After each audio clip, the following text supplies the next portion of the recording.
Hello. So thought I'd have another little waffle about game week 24.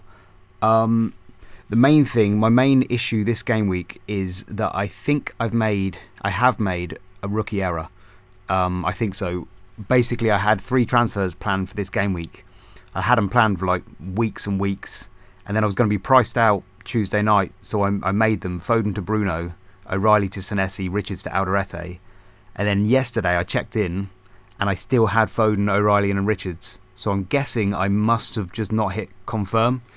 Um, I have heard some people say that the website's been glitchy. It hasn't been transfers haven't been going through, so it's possible that happened, but I doubt it. I think a more likely explanation is that I just didn't hit confirm, which is a massive rookie error if I did do that. Totally didn't realise until the next day when I checked in. I was like, oh, they're still there. And it's an even more irritating problem because though that particular set of free transfers was like so locked in for me for so long, and I really wanted those three. Like in my mind they were so locked in. I couldn't find any alternatives, so I'm going to get into that. But now I'm priced out of it, and I'm a little bit buggered. Like I'm not quite sure. Well, I'm not entirely. It's forcing me to kind of think outside the box a little bit. So I'll have to kind of make lemons out of lemonade, I think, and try and figure out what to do there. So I want to talk about that issue. But let's just recap where we're at the moment. So game week 23, we had the leaks. I got a 6-point red arrow, which is a bit of a shame given that I got the leak. Leaks in general, the more I think about the leaks, the more I think they are kind of unfair. And the fact that none of the other captains came through might have been justice, because for the people that didn't get the leaks, particularly people in other countries and people that like have lives and stuff, I love the leaks usually because I'm always ready to get them and I know where to look. I'm usually pretty good at getting the leaks, and I did gain from it because I was going to bench Rodgers and Richards, probably Rodgers, because I don't like playing an attacker against my defender, and I fancied that Newcastle would do well there. Which I've done that before in the past, and I just hate hedging my bets. I want to just go for one rather than the other. I don't want to limit my ceiling, but I probably should do that more often actually. Maybe not be too worried about doing that because that would have paid off. But anyway, thankfully with the leak, it forced me to play Rodgers and Richards. Richards was playing Chelsea. He was last on my bench, and he got a goal, so they were the ones that kind of saved me there. So yeah, the leak benefited me. But I still got a red, somehow managed that. There's lots of ones. I don't know, like the last few game weeks, it's been very stodgy. There's been lots of like low scores, I think. And yeah, a couple of game weeks ago, I remember saying, about 4 game weeks ago, I think it was, I said, the best thing to do is to not knee jerk. And yeah, and then we've had like 4 game weeks of like these stodgy, low scoring game weeks. And maybe if you did knee jerk and get in a Wilson or somebody, maybe you'd have done better, but I don't know. It's difficult to know how to play the game at the moment. For me personally, I'm still not knee jerking. I'm still just trying to stick to solid picks that I like, and I'm just going to stick with them. I don't want to move. I don't want to make too many transfers. Stick with the solid picks. Because I remember last season, I had a really good season last season, and then there was a point where I started going really template, and all of the non-template picks started going off. And then for the final quarter of the season, I said, right, I'm going to go wild and I'm going to start spreading my bets. And all the template picks went. They were the ones that actually scored highly. So I think you've got to kind of pick a method. Just pick a method and just stick with it. Pick a way of playing and stick with it, and don't keep chopping and changing. I mean, I suppose it doesn't really matter. It's just because you might get lucky, you might not. But there's so much variance in the game. I think for me, it's better to just, especially because if you pick a method, you'll probably save loads of transfers rather than chopping and changing and stuff. So that's what I'm trying to do. Trying to save some transfers, but it's annoying when it's not really working. I'm just kind of like stuck in mud at the moment, not really going anywhere. But I will stick with it for now. I love these little Anderson and Ampadu spots, these little DEFCON guys. They're just every week. They're like often my up there with my highest scorers. Dubravko over Petrovic has worked out well again. I've been getting quite lucky with that, with getting the calls right with that. But yeah, it's fine, I think. So next game week, looking ahead. So trying to get my head in the right place. I mean, so it was Foden out, O'Reilly out, Richards out. So this is what I was thinking. This is my overview. I was messing around with this. So if I look at the big picture from now till the end of the season, let's look at the overview here. From now until the end of the season, you got like my plan is still to wildcard 32, bench boost 33, free hit 34, triple captain either 26 or 36 when we get a single double somewhere else. Got a bit of a cough today. And my goal is to get to wildcard 32 with as many transfers as I can, maybe 5, 4, 3 at a minimum, because I fancy that there could be doubles in 36 as well, potentially, particularly Man City. And I would like to be able to do, you can wildcard 32, get your bench boost sorted for 33, free hit 34, but then there might be another flip-flop in 36, maybe another blank in 37 if Villa or Liverpool, if those teams get far in their competitions. So there might be another flip-flop. And even if there isn't blanks and doubles in 36 and 37, I still like the idea of having like a mini free hit in 38, because game week 38 is almost like a special game week. It's historically the highest scoring. You get the most goals of any game week in 38. And you also sometimes you get these really good matchups where you got one team that they need a win and goal difference matters, and they're playing another team that's on the beach, and you can just really target these teams sometimes. You can get some monster hauls if you're lucky. So I don't mind the idea of, like, worst case scenario, if I've got spare transfers at the end, I'll just do a little mini free hit in 38. You might get rotation as well and things. So that's the plan. So wildcard 32 with as many transfers in my bank as possible. And I've been making this isn't finished. I was trying to make some sort of little calculator. I might kind of upload this but it's not finished at the moment. But this is a little kind of calculator. So we're in game week 24. I've got free transfers. I'm planning on free hitting in 34, wildcarding in 32. So this is how many free transfers I've got from now to the end of the season, if I don't use those. So I've got 15 free transfers, because you don't get an extra one when you wildcard, you don't get an extra one when you free hit. 15 free transfers. And so game week 31, at the moment, this is how many players I've got from. These are just the teams that are important at the moment. So I've got like 3 Arsenal, 3 City, 1 Palace. So in game week 26, I will have 3 Arsenal. So I'm going to have 3 doublers if that double falls. Which on the topic of me bodging this, making this rookie error, I've been starting to think about trying to think outside the box of what I can do instead. And one of the big things I've realised is that technically, even though the fixture swing is really nice starting from game week 24, in terms of information, it's actually game week 25 is where all the information is going to be had, because that's the other side of that EFL game. We might get the announcement of a double before game week 24, before the game week 24 deadline. If it hasn't happened today, it'll maybe tomorrow. If we don't get that announcement, then we'll know whether there's going to be a double or not in 26. Because if you don't get the announcement, there's probably not going to be a double in 26, because it kind of has to come now, really, the provisional announcement. So that'll be interesting. Although I don't think it will change much if we don't get a double there, because I've got 3 Arsenal anyway, so not sure it changes much. But particularly the EFL results. If Chelsea beat Arsenal, that's the thing, which is I don't think there's much. They've got like a 10%, 15% chance, I think. But they could, and if they beat them, would that change my plans? It would really scupper me, because at the moment the plans of bringing in, I mean, these guys will probably still have to go. If Man City beat Newcastle, which is very likely, that's more like 90-95% chance. If they go, then they're probably going to blank in 31, so they've got to go.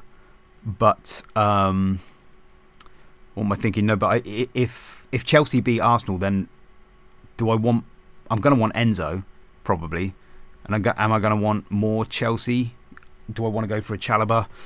Do I want to go for a Chalobah? I've got a tickle in my throat today. A Chalobah or Sanchez?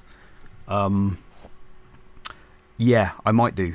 It may change things. So that was one thing I was thinking is like, well, maybe I could just wait for next game week and make my moves then.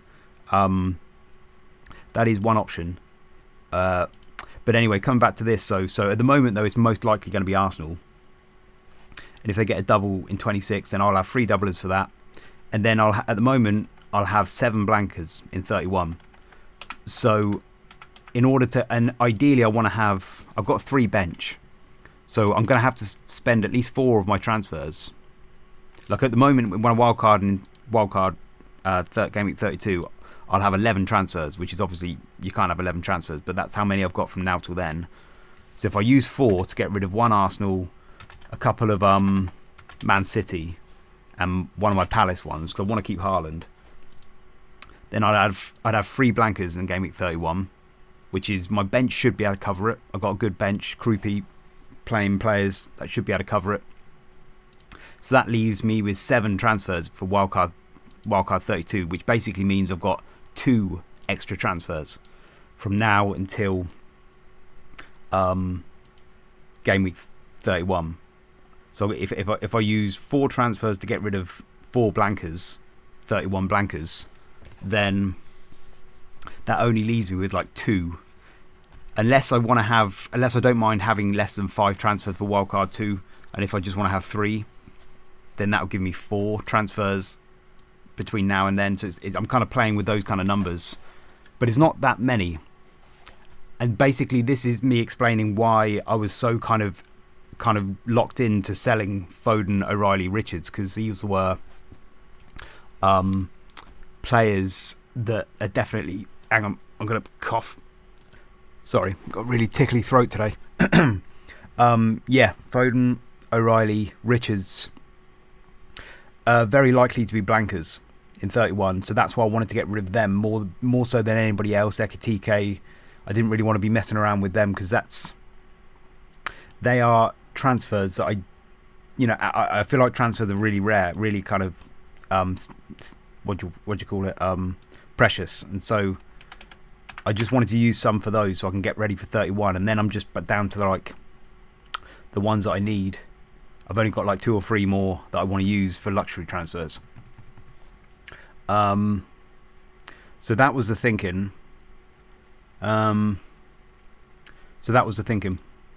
But now I can't do that. So yeah, my other options are Foden to Bruno. I mean, I could do something like O'Reilly to Alderete, and then O'Reilly to Alderete. I can afford that, and then keep Richards for this game week, and then next game week I'll have another transfer. Maybe I can do something else. I can find another cash cow, and then I can do Richards to Senesi, and do somebody else. So but I was very adamant on getting like Senesi and Alderete, and I mean there are other options then. So I'll start going through some of the players, because you got like Bruno or Mbomo. I could go down to an Mbomo or something like that, but my model has like Bruno top at the moment. This is with the new data, so I don't 100% trust it yet, but it looks kind of seems to be pretty similar to how it used to be. Bruno's right at the top, still good for Defcons, great XGI, good fixtures. He's just very good. He's top, and he's potentially a good captaincy option next game week. My model has him as quite a way ahead of Haaland next game week, game week 24. So I may even captain him. So he's like and he's going to be such high EO as well next game week, and he's just a notch above Mbomo, especially with penalties and like with captaincy as well. I just feel like I don't really want to go to an Mbomo. I think I want Bruno. He's the one. So if I stick with Bruno, then it's like, how do I get that money? Now, instead of Senesi, you could go for a James Hill. I've heard some people talking about. James Hill has started the last few. He has started the last 5 game weeks, 90 minutes each game week. He's averaging about 12.5. In the last 5, he's averaging about 12.5 defcons per game, which is really high. I don't know if it's higher than Senesi. Let's have a look. Senesi is... Senesi's a little bit higher. James Hill for the whole season is a little bit lower. It's more like 10 something I've got him. But I think that was at the start of the season. Maybe he was playing in different positions. He was playing as a sub. But in the last 5, he's been 12.5. So good for defcons. But the big reason why I don't want to go for Hill rather than Senesi is because Senesi's XGI is much higher. Where is he? 24 to 31. He should be up here. There he is there. His XGI is like 0.2 for the last 6 and for the season. Whereas James Hill is like, I don't know. Well, I suppose it's like just under 0.1. But it seems to make quite a big difference. Like Senesi and Senesi's defcon rate. Well, I suppose James Hill's defcon rate, I should probably bump it up a bit more. So he'll probably catch up a bit if he's got a high defcon rate as well. But I would rather have Senesi, and I also I don't want to transfer him out again. I need Senesi to be playing right up until game week 31.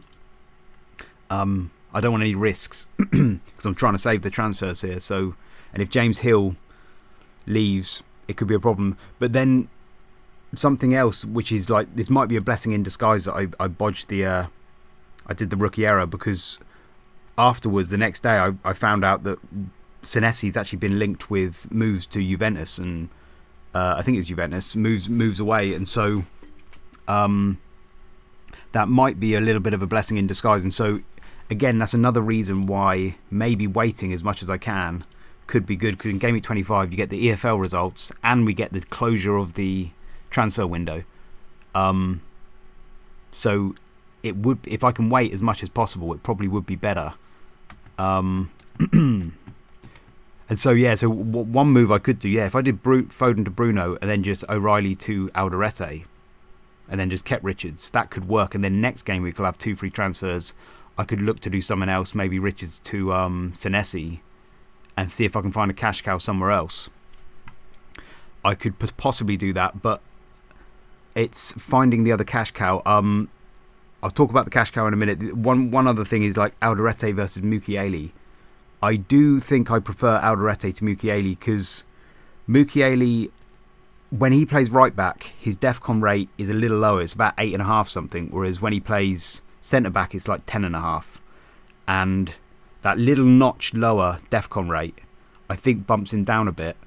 Plus, where is Alderete? Alderete's XGI. I'm not going to be able to find him here. Let me pause it 1 sec.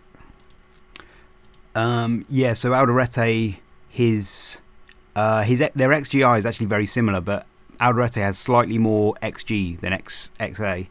Mukiele is more better with the assists, which is maybe what you'd expect from a right back.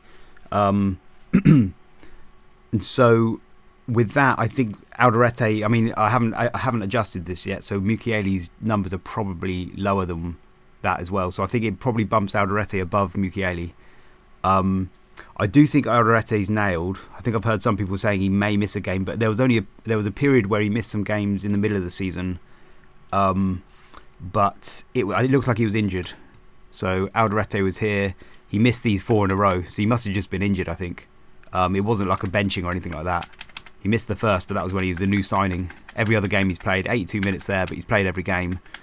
And the lineup, they seem to be, the first choice lineup seems to be Alderete and Ballard as the 2 centre backs, Mukiele right back, and Reinildo left back. And if Reinildo has an injury, they play Hume there, I think, and they still play Mukiele right back. So it would take an injury to Ballard or Alderete for Mukiele to go centre back. So that's why I fancy Alderete over Mukiele, even though Mukiele, the only thing about Mukiele is he seems to be, his personality, he seems to be kind of like he comes in clutch, seems to be a one of those types of personalities that can kind of get the winner. So sometimes that makes a difference in a team, I think, when you've got a player who's the whole team look up to help them in times of need. So that's maybe one advantage for Mukiele, but Yeah. Anyway, I'm still happy with Alderete. I think I'd quite like to go for him. So Bruno, Alderete, Senesi. I would prefer Senesi to Hill, but yeah, if I do this and just leave Senesi till next game week, maybe that would be nice because I can just wait for the transfer window. Because James Hill and Senesi, that's the one where I'm a bit unsure about with the transfer window, which one to go for. And I've got Petrovic to cover that clean sheet if they get it anyway. So that sounds okay, I guess. That's not too bad. And then, so I need to find another cash cow though. So this little, looking at it like this, I've got like maybe 2 to 4 other transfers to use in this period. And I don't really want to go over that. So it's like, I've got to go very careful with what I use. Ekitike at some point, Isaac's going to come back around 28, 29-ish maybe. He could become a headache. It could be an Ekitike to Thiago move, something like that. Brentford's fixtures get a bit better, about 27, 28 I think. Brentford are, so after Arsenal there, Newcastle, Arsenal, then they got Brighton, Burnley, Bournemouth, Wolves, Leeds. So an Ekitike to Thiago move could be possible, but at the moment I still kind of envisage myself just playing Ekitike right the way through.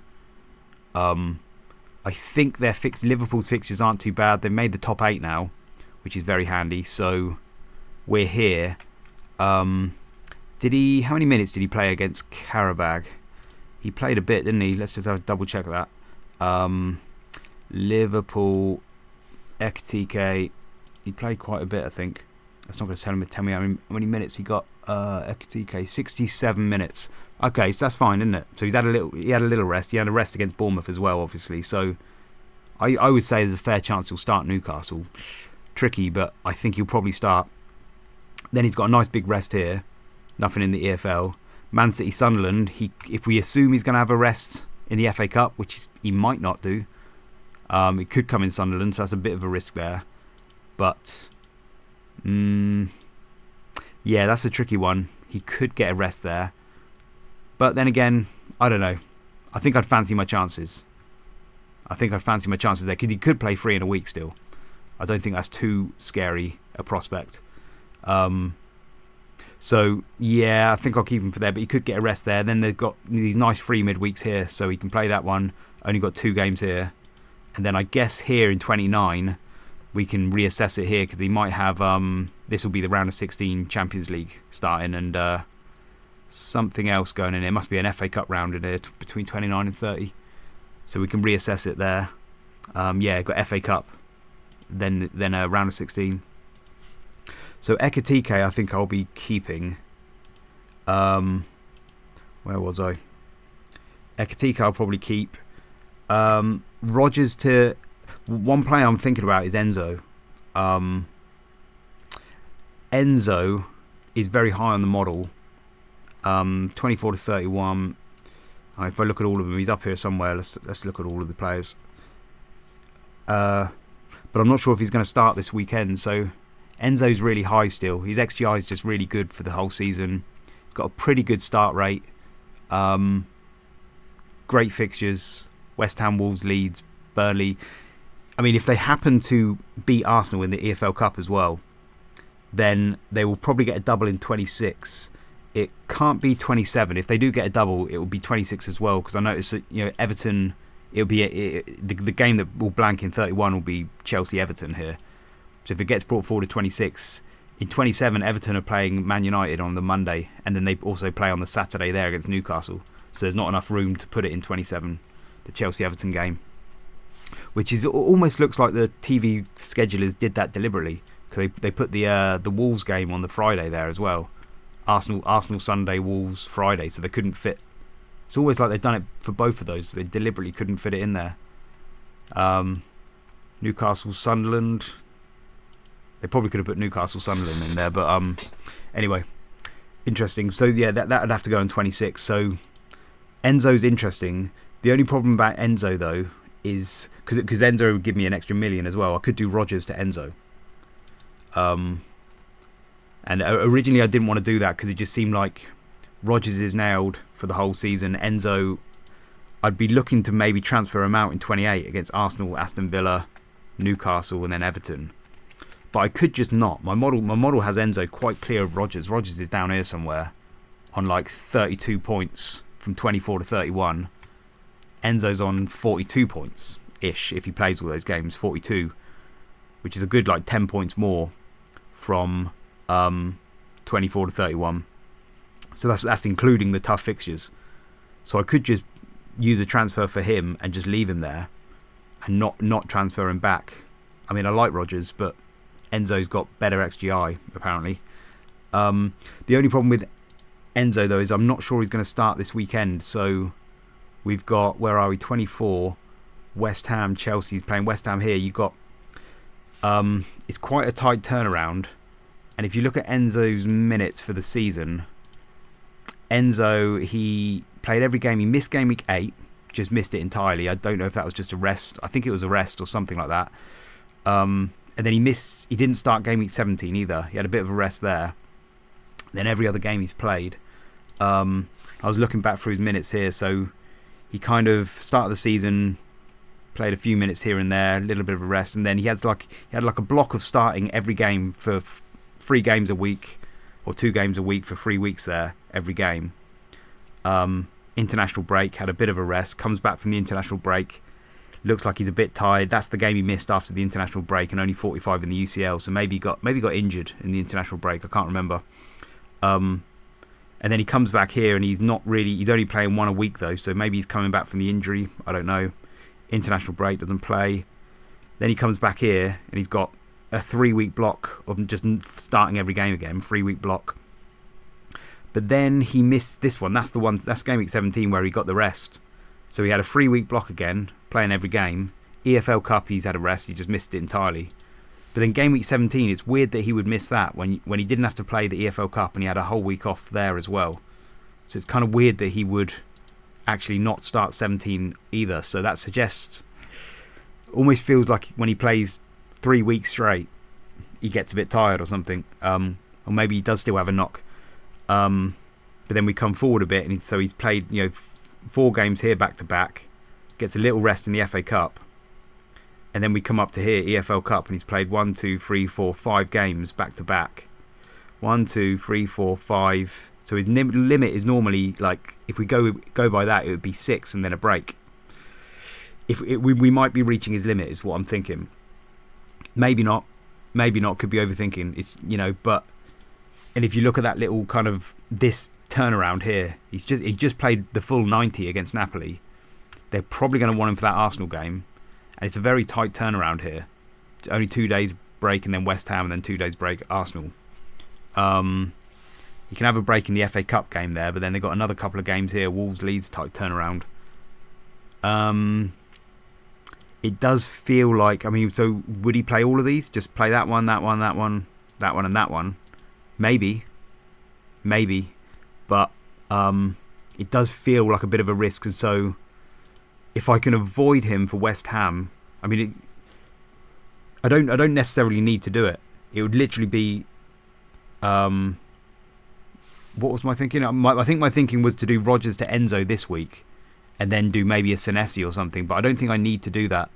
I could maybe do it next week instead. I don't know. I guess it is West Ham at home is nice, but I could maybe wait till next weekend, just see what happens. Have another think about that. So yeah, that's my thinking on Enzo. I'll probably wait. Yeah, so I haven't actually figured out what I'm doing yet, but I'm kind of just playing around with different options, and that one actually feels quite nice. Just Bruno and Alderete. You can get Alderete against Burnley, which I quite like. Bruno cap. Yeah, something like that I might do. Quite like to play Krupi against Wolves. Maybe. So yeah, I think that's it. That's rookie error, but I might be able to salvage something. It may not be too bad. I really hate kind of sometimes waiting. Like I quite like going early and just doing your moves. And it's funny that my model actually had Bruno outscoring Foden back in game week 22. Actually had him higher point score anyway. It does make me think maybe I should have just went for it. Obviously hindsight. But yeah, Yeah, it's weird. I always kind of knew that was going to happen, that Foden would just be a pain in everyone's ass for like 2 game weeks and Bruno would smash it. It's just, sometimes you get this feeling like you just know what's going to happen, and it doesn't always happen, obviously. But sometimes it does, and that was one where I was just like, I knew that was going to happen. Foden was just going to be a nightmare, and Bruno would smash it. Yeah, it's really frustrating when you just don't own Bruno and he's just going up in price all the time. But I guess we saw that with Foden. He went up and then he ended up being useless and coming back down. But I don't think Bruno will be the same. I think Bruno will be quite decent. I think, although Man United, I have heard statistics about them being better against the clubs that have more possession. And when Man United have to control the possession, they tend to play worse. So, maybe we should temper expectations a little bit with Man United, but we'll see. So I think that's it. Double game weeks. Don't want to talk about that. I don't think so.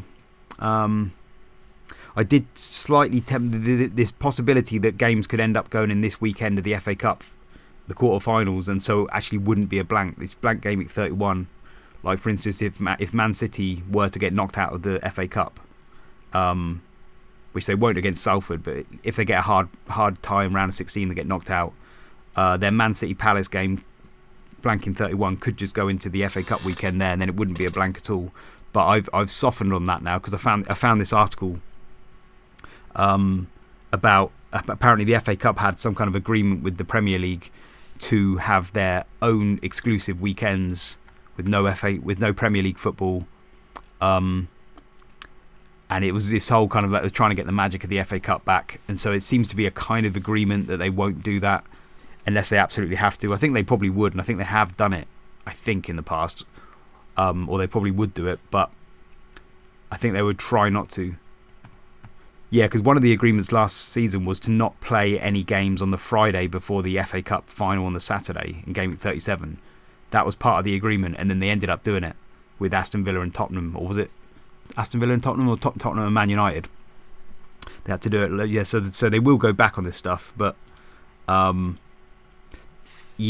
City have three free midweeks for 3 potential blanks. So they don't absolutely have to put it in there, but there may be a certain amount of pressure to put it in there. Anyway, I think that's all my thinking. So I think I will leave it there. Okay. Thanks for listening. Bye bye.